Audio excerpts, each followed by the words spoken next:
আসসালামু আলাইকুম। বন্ধুরা, কেমন আছেন সবাই? আশা করি ভালো আছেন। আমিও আল্লাহর রহমতে ভালো আছি। আজকে আমি ইন্ডিয়ার ভিসা নিয়ে কথা বলবো।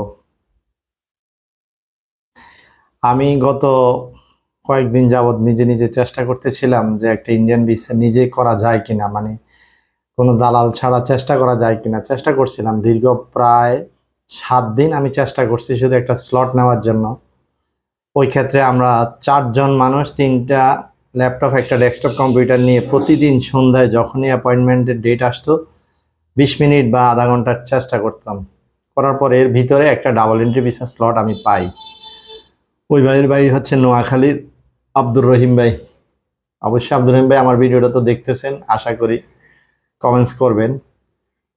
ওনাকে আমি স্লটটা ওনার কাছে আমি স্লট পাওয়ার পর মানে 850 টাকা পেমেন্ট দিয়ে স্লটটা নিয়েছি। অর্থাৎ অল ওভার আমার থাম্বনেলে ছিল যে 1000 টাকায় এই সোনার হরিণ আমি ধরতে সক্ষম হয়েছি। তো আসলে মূলত যে বিষয়টা এটা হচ্ছে যে আপনি যদি চেষ্টা করেন, তবে এই চেষ্টাটা যার যার সমস্যা সেই সমাধান করতে হবে। অন্য কারো কাছে ফোন দিয়ে ভাই এটা কি, মানে হয়তো আপনি ইউটিউব দেখে পরামর্শ নিতে পারেন, কিন্তু চেষ্টাটা আপনাকেই মূলত করতে হবে। কারণ আপনি যদি চেষ্টা না করেন তাহলে আপনারটা আপনি পাবেন না। অন্যজনকে দিয়ে কোনো চেষ্টা করে বা নিজেই চেষ্টা করতে হবে যারা জানেন। আর যারা জানেন না তারা তখন 1 লাখ 1.5 লাখ টাকা কন্ট্রাক্ট করে কাজ করতে হবে। আর এটার ভিতরেও কিছু জটিলতা আছে। সেই জটিলতাগুলো আমি বলতে চাচ্ছি। বিষয়গুলো হচ্ছে কি, গত কিছুদিন আগে বসুন্ধরা মানে যমুনা ফিউচার পার্কের সামনে এক লোক মিনিমাম 30 থেকে 40 জন লোক থেকে টাকা নিছে 10,000 করে, যে ইন্ডিয়ান ভিসা করে দিবে পরের দিন। কিন্তু উনি আর এম্বাসির সামনে ওনাকে আর পাওয়া যায় না, ভ্রাম্যমাণের মতো আর কি। কারণ মানুষ আসলে ভিসার জন্য পাগল হয়ে গেছে, কি করবে না কি করবে। তো এরকম প্রতারণা অ্যাভেলেবেলে হচ্ছে। আমি আশা করি আপনাদেরকে এতটুকু বলবো, যাদেরকে 3টা বিভাগে যেহেতু মানে ভিসা স্লট জমা নিচ্ছে, সেটা হচ্ছে সিলেট, ঢাকা এবং চট্টগ্রাম। তো যেই রেঞ্জের আন্ডারে যাদেরকে ভাগ করে দেওয়া হয়েছে, এটা যদি আপনি আইব্যাক সেন্টারের সার্ভারে যান, আপনি দেখবেন আপনি কোন বিভাগের আন্ডারে আপনার পাসপোর্ট জমা দিবেন। ঠিক আছে, এটা ওখানে পাওয়া যায়। কিন্তু অনেকে চট্টগ্রাম থেকে ফোন দিয়ে অনেক দালাল বলে দেয় যে আমি আপনাকে ভিসা করে দিতে পারবো এত টাকা দিলে। আমি বলবো না, কেননা এমনিই ভিসা হচ্ছে না, ভিসার জটিলতা। এবং আমি 2-4 জনকে দেখছি যে ভিসা রিজেকশন মারছে, অর্থাৎ ভুল বা ভুয়া তথ্যাদি দেওয়ার জন্য। কারণ যারা কন্ট্রাক্টে কাজ করে তারা অনেক তথ্য ভুল দিতেই পারে, কারণ তারা মনে করতেছে আমরা তো কন্ট্রাক্টে কাজ করতেছি, আপনিও অনেক কিছু দেন না, চিন্তা করেন যে সমস্যা নাই, দিয়ে কি লাভ হবে, আমি তো টাকা দিয়ে কাজ করতেছি। এই সমস্ত ভুল ভ্রান্তিগুলা থেকে বাঁচার জন্য আমি বলবো, যারা চট্টগ্রাম বিভাগের আন্ডারে আছেন এবং আপনি নিজে প্রয়োজনে দেখবেন সার্ভারে চেক করে আপনি যেই জেলার আন্ডারে আছেন তারা ওই বিভাগে বা ওই আইব্যাক সেন্টারেই পাসপোর্ট জমা দেওয়ার চেষ্টা করবেন, অন্যথা 2 নম্বরই কোনো চেষ্টাই করবেন না। সিলেটের কোনো লোক এসে চট্টগ্রামে ফাইল জমা দিতে পারবেন না। চট্টগ্রামে কোনো লোক যদি তার নিজস্ব লোকও থাকে ঢাকায় আপনাকে কাজ করে দিবে, ঢাকায় জমা দিলে আপনার ভিসা না হওয়ার পসিবিলিটি 95%। বিশেষ সুবিধা বলে বিশেষ ক্ষমতা বলে কি হইতে পারে সেটা হলো আলাদা বিষয়, কিন্তু সাধারণ রুল এবং জেনারেল রুল হিসেবে সেটা হচ্ছে যে আপনি চাইলেই যেই আইব্যাক সেন্টারে আপনাকে সুযোগ দেওয়া হয়েছে ওই আইব্যাক সেন্টারের বাহিরে আপনি করতে পারবেন না। এখন আমার মূল যে আলোচনার বিষয় সেটা হচ্ছে যে আমি একটা ডাবল এন্ট্রি ভিসা স্লট নিতে আমার লেগেছে 7 দিন এবং 4টা কম্পিউটারে বসে। আল্লাহর হুকুম 7 দিন পর, আর বাকি 7 দিন পর ভিসা ডেলিভারির সময় হয়েছে চট্টগ্রাম বিভাগে। সে আব্দুর রহিম ভাই নোয়াখালীর, উনি পরে চট্টগ্রাম বিভাগ থেকে ভিসাটা নিছে। তো উনি অবশ্যই, আমি স্লটের জন্য ওনার থেকে পরে 5,000 টাকা নিচ্ছি, সেটা আলাদা কথা।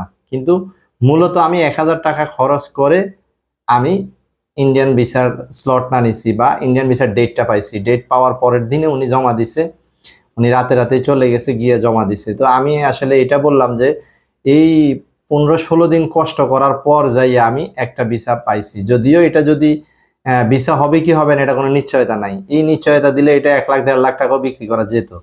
কিন্তু বাস্তবে হচ্ছে যে আপনারা চেষ্টা করতে হবে নিজে নিজে, যে কিভাবে। এখন অনেকেই অ্যান্ড্রয়েড মোবাইল চালান, অনেকে অনেক কিছু বোঝেন, ইউটিউবে কিভাবে আবেদন করে, কিভাবে অ্যাপ্লিকেশন করে, এগুলো নিজেরা দেখতে হবে। আর নিজের চেষ্টাটা নিজেকেই করতে হবে। অন্য কারো ইউটিউবারের ইউটিউব দেখে ভাই আমারটা করে মানে করে দেন বা এই সেই, সেটা ঠিক আছে, সেটা তো কন্ট্রাক্ট, অনেক টাকা যাবে। কিন্তু নিজে কিভাবে করবেন বা নিজের চেষ্টাটা একটু রাখবেন। যদি এর আগে আমি 3টা স্লট পাইছি, কিন্তু এরপরে চট্টগ্রামে এক ভাইয়ে দিছিল স্টুডেন্ট ভিসা স্লটের জন্য। স্টুডেন্ট ভিসা স্লট পাওয়াই যাচ্ছে না, একেবারেই না, কারণ এখন আরো না বন্ধ করার মতো অবস্থা স্টুডেন্ট ভিসা। আর মেডিকেল ভিসা স্লটের ক্ষেত্রে আমি আমার পূর্ববর্তী ভিডিওতে একই কথা বলছি যে মেডিকেল ভিসা স্লটে অধিকাংশদেরকে রিজেক্ট করতেছে, কেননা ক্যান্সার এবং অন্য রোগী ছাড়া আর কাউকে ভিসা দিচ্ছে না, মানে হার্টের রোগী যেটা হার্টের রিং বসানো বা একান্ত তাও এটা হাই কমিশনে গিয়ে করতে হচ্ছে, যদিও একই কথা দ্বিতীয়বার আমি বলতেছি। আর এখন কিছু একটা ভিডিও সবার কথা হচ্ছে যে আসলে তাহলে কি ইন্ডিয়ান ভিসা হবে না, তাহলে কি পাবো না, বিষয়টা এরকম না। ওরাও চেষ্টা করতেছে, জনবল বাড়াচ্ছে, আনসার বাড়াচ্ছে, মানে ওদের অফিসিয়ালি জনবল বাড়াচ্ছে, এগুলো অনেক পত্রপত্রিকাতেও লেখা হচ্ছে, এগুলো আমরা দেখতেছি। কিন্তু আদৌ কি তারা কোনো সমাধানে যাবে কি যাবে না, এটা আসলে এটা ভিসা সেন্টার জানে এবং ইন্ডিয়ান এম্বাসির লোকেরা জানে, এখানে কেউ আগাম তথ্য দিলে হবে না। হ্যাঁ, তাদের এই যে চিন্তা চেতনাগুলা লোক নিয়োগ দেওয়ার ব্যাপারে পত্রিকার বিজ্ঞপ্তি এগুলার কারণে হয়তো আমরা গ্যাস করতে পারি যে হ্যাঁ হইতে পারে। তার মানে এই ভিডিওগুলো দেখে দেখে আপনারা হয়তো আশার আলো দেখেন, বা আমরা আশার আলো দিয়ে থাকি। আবার অনেক কলকাতার ভাইরা আছেন যে কেন ভিসা দিবে আপনাদেরকে, আপনারা না ইন্ডিয়া বয়কট করছেন, এরকম কথাও বলে থাকেন। তবে আমি বলবো আসলে কোনো দেশের জনগণের সাথে কোনো দেশের জনগণের সংঘর্ষ নাই। আর যারা এই সমস্ত কথা বলে সেটা আমি মনে করি ওদের শিক্ষাগত যোগ্যতার অভাব আছে, সেটা বাংলাদেশের হোক সেটা কলকাতারই হোক। কারণ যে কোনো জিনিসের বহির্বিশ্বের সাথে কূটনৈতিক সম্পর্কের সাথে মিলিয়ে এটাকে ইউটিউবে যার যেমন মন চাচ্ছে কমেন্টস করতেছে। কারণ একটা কথা মনে রাখবেন, আপনার স্ট্যাটাসে কিন্তু হচ্ছে ব্যক্তিত্ব ফুটে ওঠে, আর কমেন্টসে তার চরিত্রটা ফুটে ওঠে, সে কোন ক্যাটাগরি বা কোন বংশের ছেলে এটা প্রমাণিত হয়। আমি অনেককে দেখি এক একজন এক এক কমেন্টস করেন, যেহেতু আমি ইউটিউবার আমি আপনাদের কমেন্টস নিয়ে কিছু বলবো না। তবে আসলে যে কারো ইউটিউবের ক্ষেত্রে বা ফেসবুক কমেন্টসের ক্ষেত্রে টিকটকের ক্ষেত্রে নিজে ভদ্রতা বজায় রাখাটা আমার কাছে যুক্তিযুক্ত মনে হয় আর কি। আর আমি বিগত দিনগুলোতে আমি চেষ্টা করছি যে আপনাদেরকে যতটুকু সম্ভব, অনেক ভাই কল দেন আমাকে, সিলেট থেকে ফোন দিছে, যশোর থেকে ফোন দিতেছে, মানে অল ওভার। আমার নিজেরটা নিজে বললে এটা কোনো বিশ্বাসযোগ্য হবে না কারো। তবে আমি এতটুকু বলবো যে আমাকে অনেকেই ফোন দেন, আমি চেষ্টা করি ফোনে সবাইকে সেবা দেওয়ার জন্য, পরামর্শ দেওয়ার জন্য। আমি তো আর ভিসা দিতে পারবো না, তবে কোন আঙ্গিকে আগাইলে আপনি ধরা খাবেন না। অনেক ভাই আছে 20,000 50,000 টাকা ধরা খাই গেছে, বলতেছে ভাই আমি তো এত টাকা ধরা খাই গেছি, কি করবো এখন। এক এক ভাই এক এক রকম বলতেছেন। তো এই জন্য আমি আসলে সবাইকে দিতে পারি না। চট্টগ্রাম এক ভাইকে খুব আশা দিছিলাম, কিন্তু ওনার ছেলের স্টুডেন্ট ভিসার ব্যাপারে, কিন্তু সেটা আমার পক্ষে সম্ভব হয় না, কেননা স্টুডেন্ট ভিসার স্লটটা একেবারেই পাচ্ছি না। আর মেডিকেলের ডাবল এন্ট্রির ক্ষেত্রে আমি এই পর্যন্ত টোটাল 5টা ডাবল এন্ট্রি ভিসা স্লট পাইছি, তার মধ্যে 3 জনের ভিসা হয়েছে, 2 জনের ভিসা হয় নাই, জমা দিছে।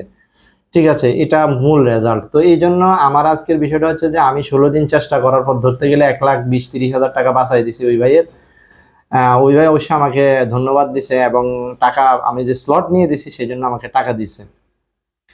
তো আমি আপনাদেরকে শুধু এতটুকু পরামর্শ দিব, যারা ইন্ডিয়ান ভিসা মানে করার জন্য বা ডাবল এন্ট্রি ভিসার জন্য পর্তুগাল এম্বাসিতে যাবেন, কেউ ম্যাসেডোনিয়া যাবেন, কেউ গ্রিস এম্বাসি ফেস করবেন, তো প্রতারণার শিকার যাতে না হন। অনেকের বন্ধু একজন বলবে যে আমার সিলেটে একটা বন্ধু আছে, সিলেটে তোর ভিসাটা করে দিব, চট্টগ্রাম বিভাগের লোককে বলবে।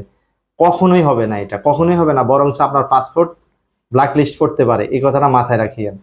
আবার আপনাকে চট্টগ্রাম বিভাগের জন্য অনুমোদন দিচ্ছে, আপনি ঢাকা, আপনার এক বন্ধু আছে, ওই বন্ধুর কাছে গিয়ে ঢাকায় জমা দিবেন, সেটাও ব্ল্যাক লিস্টে পড়তে পারে। আবার ঢাকার বাইরেরা চট্টগ্রামে 2-4টা আমি জানি না, হয়তো কোনো রকম হইতে পারে, কিন্তু আপনাদেরকে আমি এতটুকু পরামর্শ দিব, যদি কেউ যার বিভাগের আছে ওই বিভাগের ক্ষেত্রে যদি তারা বলে, তাহলে আপনি বুঝতে পারবেন যে হ্যাঁ এটা 100% ভিসা হওয়ার পসিবিলিটি আছে। যদি যেই বিভাগে আপনি আছেন অন্য বিভাগের হয়, তাহলে আপনার ভিসা হবে না, এটা আপনি মাথায় রাখতে হবে। আশা করি বুঝতে পারছেন, আশা করি ভালো থাকবেন সবাই। আর